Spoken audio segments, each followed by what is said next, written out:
Hey, what's up everyone, David here, and today, it's been a while since I've done a video like this, so I think it's gonna be interesting. It's a calm day, it's a bit late at night, and I said, why not talk about Shin Megami Tensei V? Because that's something that I really like to do, as you guys obviously know. Now, what I want to do today is I just want to chat and let you guys know where I'm at with SMT V. So we're going to talk about the release date, we're going to talk about the release window, we're going to talk about platforms as well, if it's going to be like a multi-platform release. We're just going to speculate on other things like outside of what we already know. We're going to also summarize a bit of the info that we do know. I'm going to talk about when I think we'll get news for the game, and also a couple of things that I would like to see in the game. So it's going to be basically a one-man show where I'm going to talk everything Shin Megami Tensei V. So you guys are busy, let's jump right into it. Let's see what this is all about. First of all, let's talk about the release date and when I think we'll get news. I think I said this before, probably during a podcast or something like that, but I have a strong feeling that SMT V will make it in 2021. I have this little thing in mind that I keep thinking about ever since we got the new information, new report from Bloomberg talking about a Nintendo Switch Pro that would be revealed and shown to the world before E3 2021, which would mean it would be shown this week or by the beginning of the other week, which would be before June 12th, because this is when E3 starts.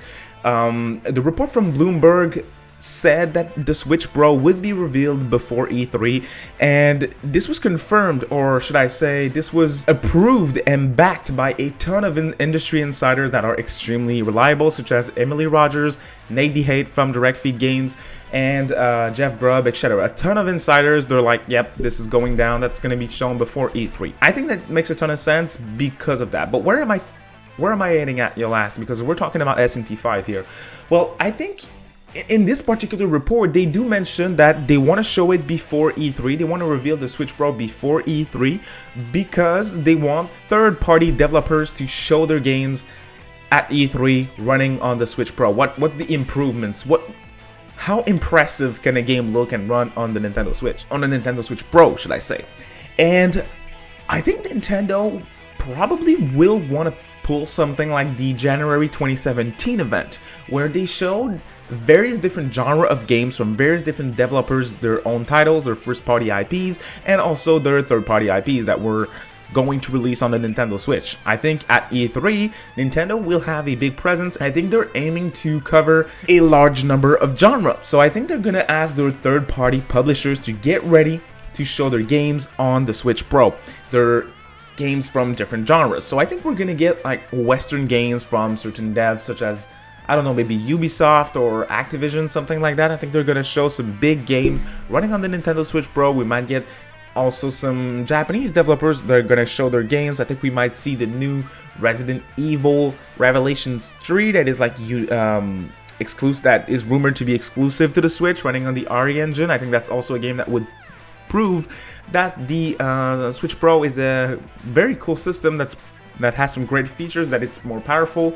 And I think on the Japanese side of things, talking about RPGs, I think one big exclusive that's running on an engine that's capable of doing amazing things, Unreal Engine 4, is Shin Megami Tensei V from none other than Atlus. So I do think that Nintendo might want to ask Atlus to put SMT V in the show and show it in large scale, so we get a good idea of this massive world that they're creating with new 3D models of demons in the Unreal Engine 4. We've seen games like Dragon Quest XI's, which is an Unreal Engine 4 game.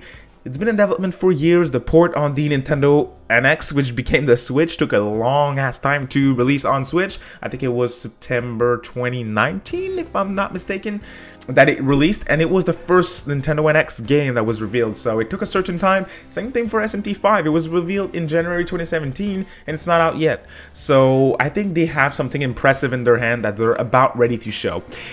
In other words, I think at E3, we're gonna get a big presence from SMT V at the show. I think they're going to give us a trailer similar to the... I think they're going to give us a trailer exactly like the trailer that we got on June 11th, 2013. That being a trailer at E3 during the Nintendo show for Shin Megami Tensei IV. Now, if you don't know, this trailer is actually it's a small trailer. It's a 2 minutes long trailer, but this trailer showcases dialogues with characters, so it gives you a small idea of what the story is going to be about. It shows you dungeon exploration, it shows you combat, it shows you the main character, you hear a bit of the music. You know what's up with this game. Even if it's 2 minutes, you know what's up. Release date at the end of the trailer. This is exactly what I think we'll get at E3. I think we're gonna get around 2-3 minutes of trailer. SMT V. We'll see the characters. We'll see a bit of dialogue. We'll know what's up with this little story here that they have going on. I think we'll see a bit of the exploration. I think we'll get the answer to the question that we're all asking ourselves. Are we gonna have these small icon that's going to travel around the world, or are we going to have something on a larger scale such as a Persona 5 or a Dragon Quest 11? We don't know yet, so I think that's going to answer those questions. Plus, I think we'll see the gameplay. I think we'll see gameplay. We'll hear the music. We'll hear probably Ryota Kazuka being the lead composer behind this game. So this trailer is going to be small, but it's going to be awesome, and it's going to give us a very clear idea. Plus, they're going to wrap things up at the end with a release date. Now, when it comes to the release date, of course, there's this big old debate that we're having. I'm right in the center of it, being 2021, or is it going to get delayed to 2022? I'm a strong believer that SMT V will make it out this year, and considering the fact that Pokemon Shining Pearl, Brilliant Diamond, and Shining Pearl are releasing in November, I don't really think they want SMT V to drop in the same month as this game, because I don't know if it's a good idea. So I think they're probably going to put SMT V beginning of October, mid-October, I would say, maybe even late October, or they could drop it in December. But December doesn't feel as likely to me. I feel like October is probably a good spot. This is exactly when they dropped SMT 3 Nocturne HD Remaster in Japan last year, and I think SMT 5 is going to take this spot. Now, some of y'all may ask me, okay, David, but if we get this exact trailer that you have in mind, being a similar trailer to the 2013 SMT 4 E3 trailer, don't you think it might still get delayed to 2022? And to that I say, yeah, it's a definite possibility. In my mind, we do see SMT 5. I'm very confident that we'll see SMT 5 at E3, and it's clear to me that we'll see all those elements that I mentioned. I really don't feel like they're gonna just give us another trailer like the 3 other trailers that we got, the first one, the second one, and the last one that we got in July. I don't think they're going to give us that. I think we'll see gameplay for sure this time with a date. I'm confident about those two things, but I still feel like, yes, it could happen because of the pandemic, because of development issues that they had with this brand new engine that they're using for the first time, being Unreal Engine 4, that the game gets pushed to 2022. It's a definite possibility, and even though I like to argue with 2022 folks, I still think it makes sense. And the game's supposed to release this fiscal year, being that it's supposed to release before March 31st, 2022. So we'll see, but I'm pretty confident that we'll hear about that at E3. Now, I think that's enough about the release date and also when we'll get news about the game. I'm pretty confident about E3, so I'll be streaming the event, by the way, guys, on the channel. So don't forget to ring the notification bell and subscribe to the channel if you haven't already, just to make sure that you don't miss out on any type of streams. I have giveaways and original ideas planned for my streams, so you don't want to miss those ones for sure.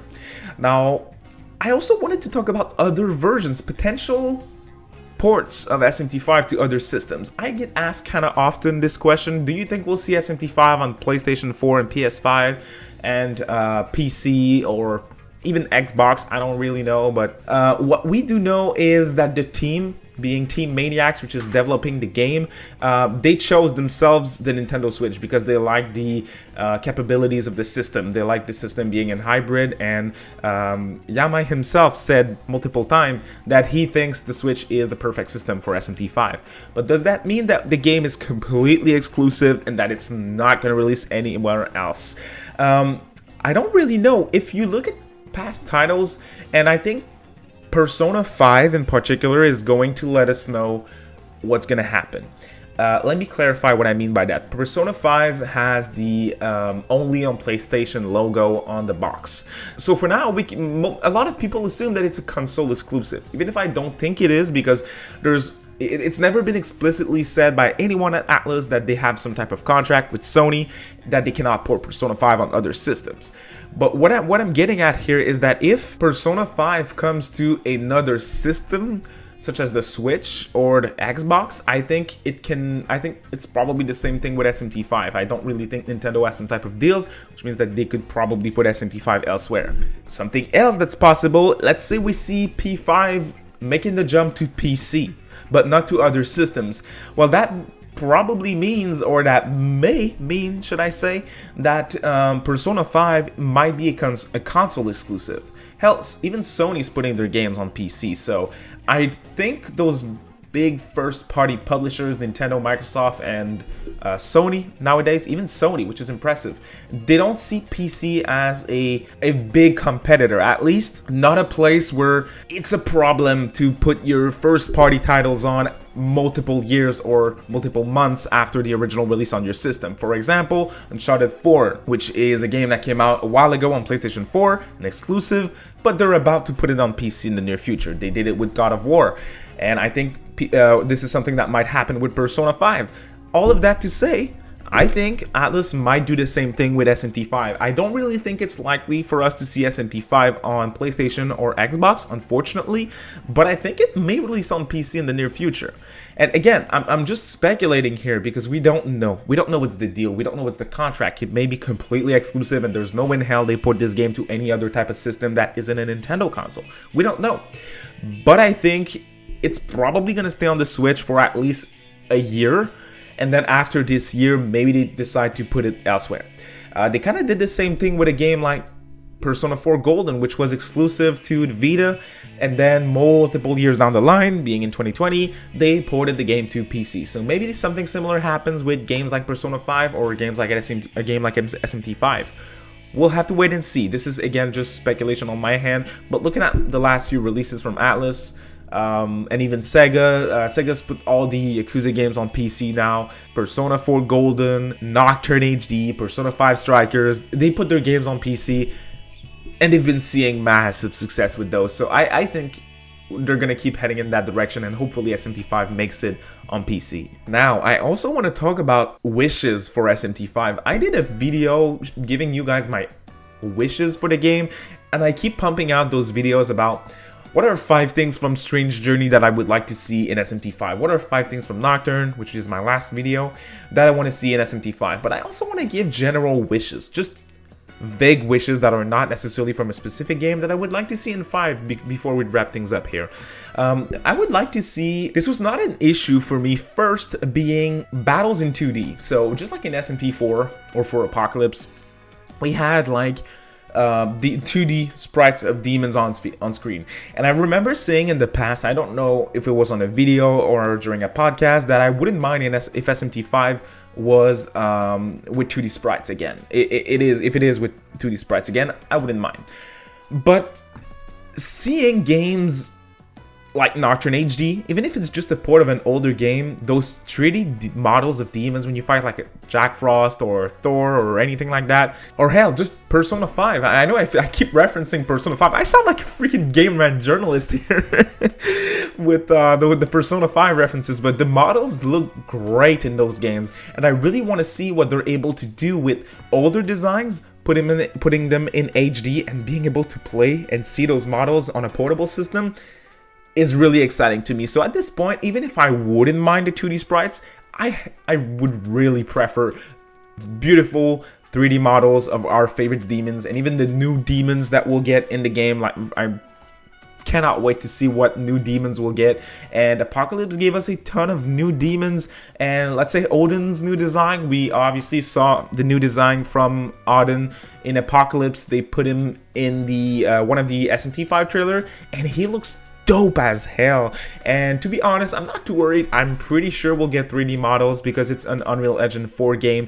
This engine is absolutely capable of doing 3D, and we've seen those models in the trailers. So I think there's a reason for that. I think that's because we'll get those demons in 3D in the game, and that gets me really excited. Another thing that I kind of want to see is the story. I want the story to be like, I have reasons to believe the story is going to be a bit like Nocturne, because the trailer, we see what I believe to be Kakatsuhi, and I think it has this vortex world feeling to it with the music and just the general atmosphere of the game. They brought back Lucifer's old design. I think it's going to have a lot of similarities, or at least points in commons with Nocturne, SMT 3, and that's a good thing, and that's probably one of the reasons why they remastered Nocturne instead of another game too. And what I would like to see is, I would like them to go a bit more in depth with the story. Don't get me wrong, Nocturne's story is fantastic and it has a ton of depth to it, but it's not that story focused. You have, let's say you take a game like SMT 4 or even SMT 4 Apocalypse. You hear the characters talk about what they think of the story. They talk together at all times during your playthrough. There's way more character interaction than a game like Nocturne. Nothing against Nocturne, it's normal. You're alone in this vortex world, you're traveling around and all that stuff. I would like it if SMT 5 would expand on the story of Nocturne and try to put a bigger emphasis on story. I think this is something that they want to do, watching the trailers, but this is also something that I wish they do with SMT 5. Another little wish of mine, and let's say that I'm going to keep it at that, that's going to be my last wish for this video, is I want them to be kind of conservative with DLCs. In SMT 4, there was a ton of DLC. I mean, they were able to put DLC in Persona 5 Royal and in Nocturne HD, so I expect DLC, and I expect a certain number of DLCs in SMT 5. Well, if they do DLC, I hope it's nothing story related. That's my biggest thing. Like, I really don't mind them giving us costumes that you can buy as DLCs. That's okay. I don't buy them. I don't care for those. But those that want those costumes, it's really cool for them. I don't mind those things. Or EXP boosters, stuff like that, I don't mind because I'm not going to use them. They're facultative DLC, if I can say it that way. While sometimes they block certain missions or quests behind DLCs. They did that for SMT4, and that kind of hurts me because I feel like they're blocking content that's supposed to be in the main game from us that are buying the game at $60, and they want us to pay a bit more for those story content.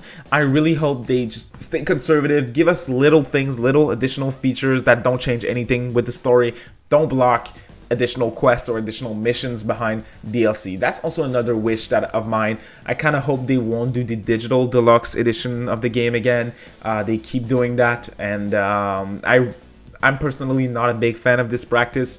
If you guys enjoyed the digital deluxe editions, I'm not dissing you guys. I respect your opinion and it's cool, but at the same time, for me, I feel like they just don't give you a choice. If you're a massive fan of the game, obviously you want to play it as soon as possible, so you're forced to buy this digital deluxe edition, which is like, let's say $10 more, and you're like, they push those useless crappy DLCs down your throat. They don't give you a choice. For me, even if I'm really not a fan of those digital deluxe editions of the game, if they give me my most anticipated game of all time, if I have the choice to play it 7 days before the official launch and I have to pay $10 for that, I won't be able to refuse. And this is where I think it's an issue. They force me, they use my passion, my burning passion for the game, to force me to buy useless DLCs, useless costumes and EXP boosters that I wouldn't buy either way. It's a 2K, it's an EA practice, and that's a problem to me. But those were my little wishes and general thoughts about the release date, when I think we'll see news, and wishes when it comes to Shin Megami Tensei V. So this was a big discussion video. It's been a while, so I hope you guys enjoyed it. If you did, please drop a thumbs up. Let me know. It helps a ton. And please let me know what would you guys like to see in SMT 5. Also, let me know what are your thoughts about the release date and what we're going to see at E3. Do I make sense with my predictions? I hope I did. Thank you all so much for watching. I appreciate it. Once again, if you want to stay up to date on anything Shin Megami Tensei V, Persona, or Atlas stuff, you're at the right place. Subscribe, ring the notification bell, and I cannot wait for E3. So thank you all so much for watching, guys. We'll see you next time. Bye.